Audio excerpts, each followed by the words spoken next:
இந்த பள்ளியின் நிறுவனர் தந்தை அவர்களுக்கும், இந்த பள்ளியின் தாளாளர், தலைமை ஆசிரியர், இருபால் ஆசிரியர் பெருமக்கள் அனைவருக்கும், திண்டுக்கல் மறைமாவட்ட பங்குத்தந்தையர்கள், அதிபர்கள் அவர்களுக்கும், நமது சிஸ்டர் கான்வென்ட்டின் தாளாளர், தலைமை ஆசிரியர் அவர்களுக்கும் எனது மாலை வணக்கத்தை தெரிவித்துக் கொள்கின்றேன்.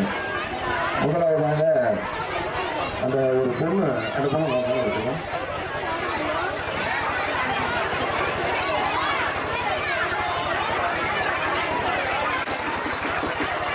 இந்த பொண்ணு கூட எனக்கு இன்னைக்கு ஒரு இன்ஸ்பிரேஷன் தான். இத்தனை கூட்டத்தில் அவருக்கு ஆடக்கூடிய ஜோடி இல்லைன்னு நினச்சி அந்த பிள்ளை வருத்தப்படலை. அந்த பிள்ளை சொல்லிக் கொடுத்தத தன்னுடைய பாடி லாங்குவேஜில் அவங்க கூட்டம் ஆடுறவங்களுக்கு ஈக்குவலாக அந்த பொண்ணு ஆடிச்சு. இப்படி ஒன்றா பார்த்து வளர்ந்தவங்க தான் நாங்கள்.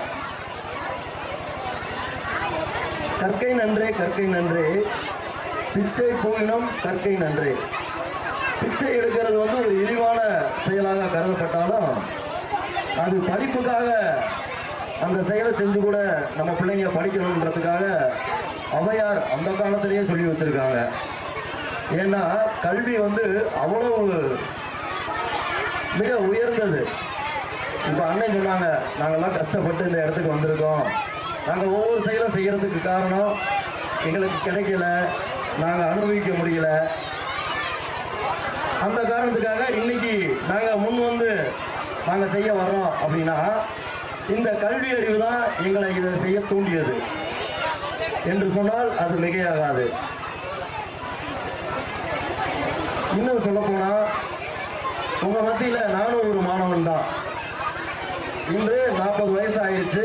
இன்னைக்கு சட்டக்கல்லூரியில், திண்டுக்கல் GTN சட்டக்கல்லூரியில் 2ஆம் ஆண்டு மாணவனாக தான் நானும் இருக்கேன். ஏன்னா நான் படிக்கிற காலத்தில் கூட எனக்கு அந்த வாய்ப்பு வசதிகள்லாம் எங்கள் அம்மா அப்பா ஏற்படுத்தி தரல, என் குடும்ப சூழ்நிலை. அப்போ நான் சம்பாதிச்சு இன்னைக்கு ஒரு 10 லட்ச ரூபா செலவு பண்ணி இன்னைக்கு சட்டக்கல்லூரியில் இவ்வளோ ஏஜ் போயிட்டா கூட படிக்கிறதுக்கு அவ்வளோ ஆர்வமாக போயிருக்கோம். என்ன காரணம்னா இந்த உலகம் நிறையா நல்லதையும் கொடுக்குது, கெட்டதையும் கொடுக்குது.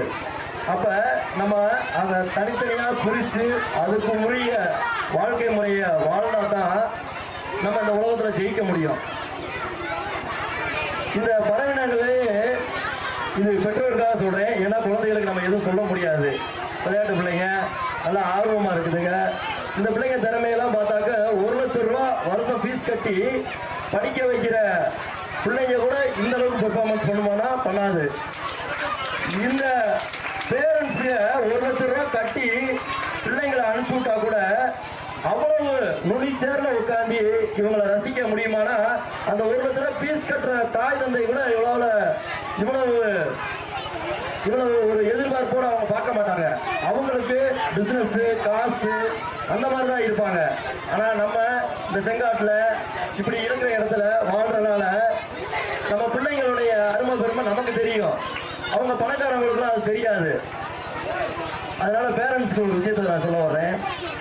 இந்த பறவைகளே பெரிய பறவை, உயரமாக பறக்கக்கூடிய பறவை வந்து ராஜாளி கழுகு பறவை. கழுகு அதுதான் வந்து பறவையிலேயே மிக உயரமாக பறக்கக்கூடிய பறவை.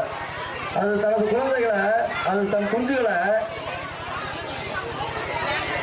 வளர்க்குற டயத்தில், அது பிறக்கிற அந்த முட்டையிலிருந்து வர டயத்தில் அது கூடு கட்டும். கூடு கட்டுறப்ப அது எப்படி கூடு கட்டும்னா, நல்லா முள்ளுகள் இருக்குல்ல, முள், அந்த பெரிய பெரிய முள்ளுகளை வச்சு தான் ஃபர்ஸ்ட் லேயர் போடும். அதுக்கடுத்து தன் அந்த அழகினால அந்த கழுகினுடைய அந்த மிருதுவான அந்த இறக்கையினால் பழையபடி அடுத்த லேயர் கட்டும். கட்டி அதுக்கு மேலே இன்னும் நல்லா சாஃப்டான பஞ்சாக இருக்கிற அந்த இறகையினால் மேல் படுக்கையை வச்சு அதன் குஞ்சுகளை வளர்த்து கொண்டே இருக்கும். அது குறிப்பிட்ட காலம். இப்போ நம்ம குழந்தைகள்லாம் ஒரு 6 மாதம் 1 வருஷம் தவழுது, ஊறுது, அப்புறம்